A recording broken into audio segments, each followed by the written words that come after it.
Mga pinalangga ko nga kasi manwa, maayong gabi sa ngayon yung tanan.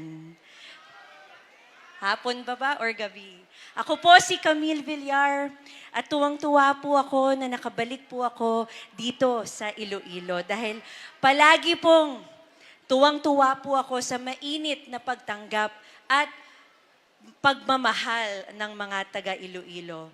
Alam niyo po, ang aking lolo na si Manuel Montalban Villar ay isang fisherman mula sa Kabatuan at sa Miagao. Subalit, hindi naman po kami, ang pamilyang Villar, hindi naman po mayaman. In fact, magsasaka sila. So, nagtungo po siya sa Maynila upang humanap ng mas magandang trabaho at mas magandang buhay. At doon niya na po nakilala ang aking lola. At doon na po pinanganak ang aking tatay na si Senator Manuel Villar. Pero pinagmamalaki ko po ng aking pong lolo ay Ilonggo. Kaya malimit po at mahilig ako pong bumabalik dito. At isa sa mga pinaka-importanting bahagi ng aking buhay at isang karangalan po sa akin ang maging reyna Sangharo noong 2006.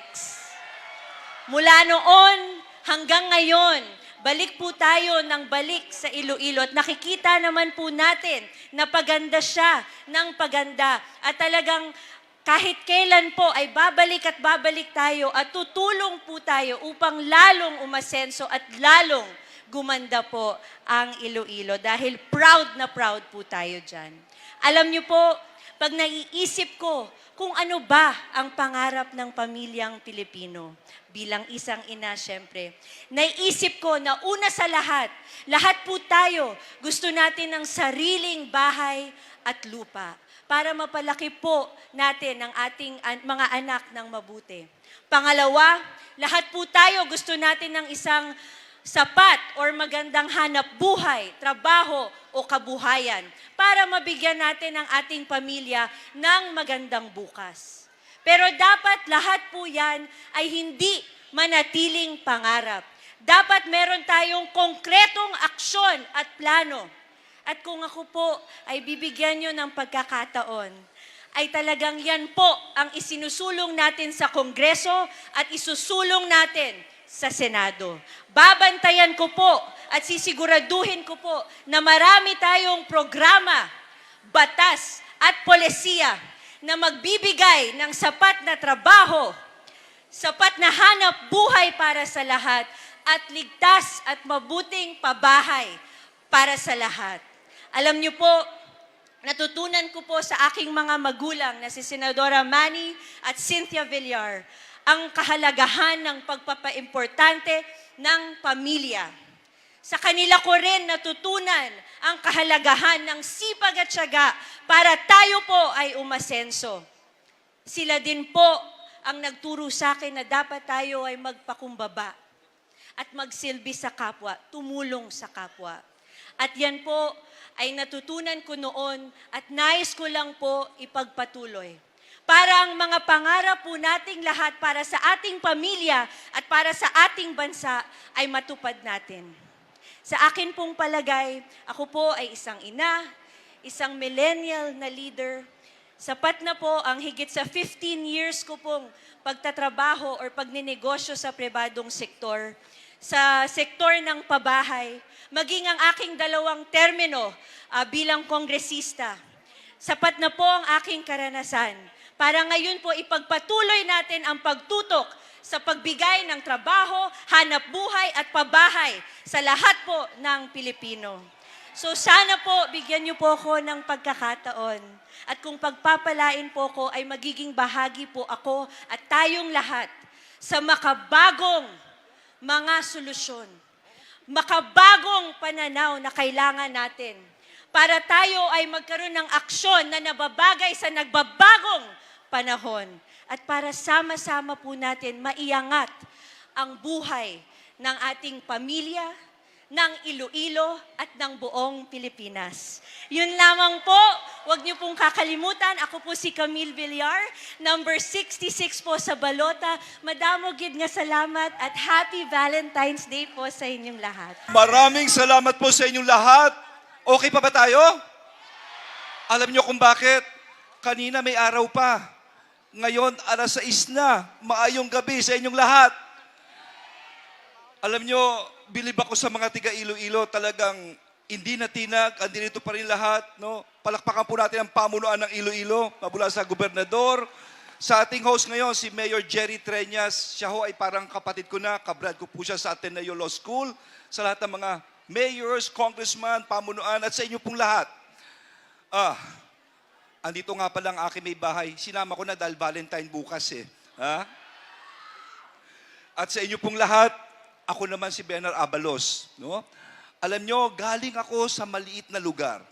Mahirap lang ho ang lugar namin. Alam nyo kung saan kami kilala? Sa mental hospital. Ha? Nandun yung hospital sa amin at yung kulungan. Kaya ang tanong sa amin, tiga-loob ka ba o tiga-labas? Pero alam nyo ba, parang Iloilo, nangarap kami. Nangarap kami, natatayog rin kami. Ang una namin ginawa ang negosyo. Iniklian namin ang proseso. At nagulat kami, ilang taon lamang. Dumami ang negosyante at hinirang kami ang tigreng ekonomiya ng Kalakhang, Maynila, the tiger economy of Metro Manila ng Malacanang. Pagkatapos pagpasok ng negosyo, isa lang ang hiningi ko sa negosyante. Isa lang. Trabaho sa bawat Mandalenyo. At nung nangyari na yun, anong ginawa namin? Ang pabahay namin.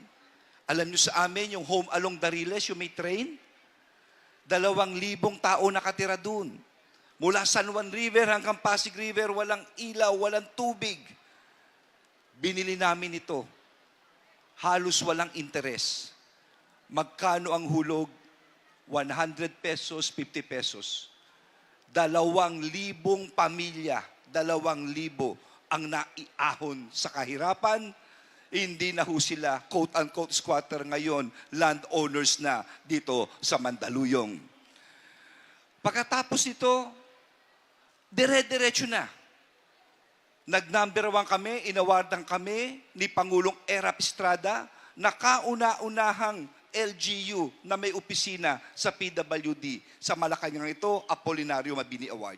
Inawardan kami ni Benigno Aquino Jr. ni Pinoy as the most child-friendly city in the Philippines.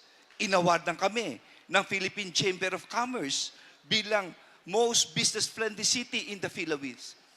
At eto, may nakita akong batang nakahubad. 13 anyos, nakahubad siya sa isang mahirap na pamilya. Sabi ko, bakit po siya nakahubad? Ang sabi sa akin, attorney, pinanganak siyang nakahubad magmula nung bata siya. Kako, anong sakit niya? Hindi ho namin malaman. Pero after 2 weeks, may nakita akong bata. Graduate dito sa may Alabang. Mayaman sila. First honor. Anong sakit ng bata? Autism. Yung batang yun at yung batang nakabuhubad, pareho ng sakit. Ang diferensya, isa anak mahirap, isa mayaman. At ang sabi ko, babaguhin ko ito. Nagtayo kami ng eskwelahan para sa may kapansanan na bata, Project Teach, kinilala sa buong Pilipinas, Galing Poke Award.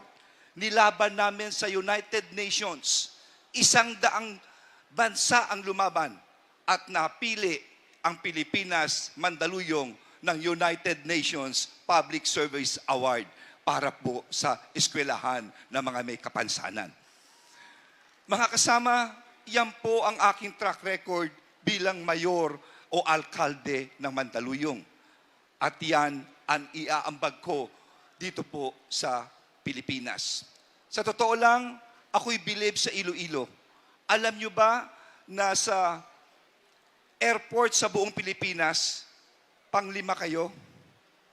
Alam nyo ba't pang-5 kayo? Number 3, ang unang 3 ay ang Maynila, sumunod ang Mactan, at ang pang-5, ay ang Iloilo. Ibig sabihin, mayaman, maunlad at pinagmamalaki sa buong Pilipinas ang Iloilo. Kaya huwag kayo mag-alala, suportado ko kayo. Dahil sa inyong airport, ito'y nasa NEDA pa. Naku, naubusan na pala ako ng oras dito. Pasensya na, hindi ko napansin. Ito lang masasabi ko, wala ho kayong Ilonggo na senador ngayon, hindi ba? Tinanong sa amin kanina. Pwede ba maglabing sa inyo? Pwede bang ampunin nyo na yung 12 slate ng alyansa bilang susunod na senador ng Pilipinas? Mabuhay Iloilo, mabuhay kayo lahat!